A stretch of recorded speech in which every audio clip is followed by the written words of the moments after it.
On the night of the 13th of November, 1985, Colombia was shaken by one of its darkest tragedies.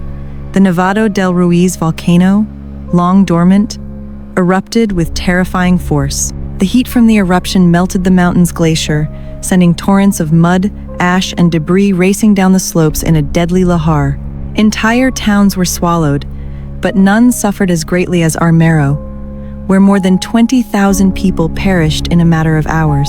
In the aftermath of the chaos, amid cries for help and frantic rescue attempts, the world's attention turned to one girl, Omayra Sánchez. Omayra was 13 years old, bright and full of life, when her home was buried under a wave of mud and rubble. She was trapped from the waist down, pinned by concrete wooden beams and the remains of her house. When rescuers reached her, they found her neck deep in muddy water, her eyes wide with both fear and astonishing calm. She clutched the hand of a rescuer, whispering reassurances to those around her, as if trying to comfort them instead of herself. Journalists and photographers, drawn by the scale of the disaster, documented Omayra's struggle. One photograph in particular, taken by French photojournalist Frank Fournier, would later become an iconic image of human suffering.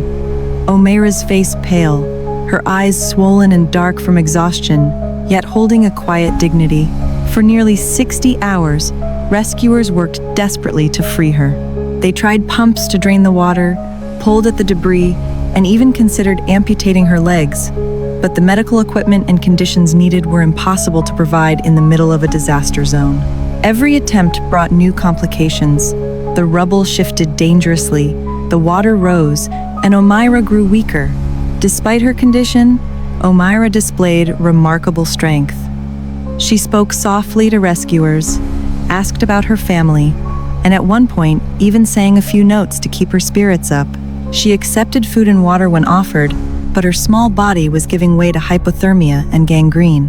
On the morning of the 16th of November, after 3 days of endurance and courage, Omayra lost her battle and quietly slipped away. The world was stunned. Images of Omayra's final hours appeared in newspapers and broadcasts around the globe. For many, she became not just a victim of the eruption, but a symbol of the human cost of negligence and unpreparedness. The tragedy of Armero had been predicted. Scientists had warned of Nevado del Ruiz's dangers, but the warnings were not adequately heeded by authorities. Omayra's face became the haunting embodiment of a nation's grief and a world's reckoning with natural disasters. Her story lives on as more than a memory of suffering. It is a legacy, a reminder of the fragility of life, the bravery of children, and the urgent need for disaster preparedness.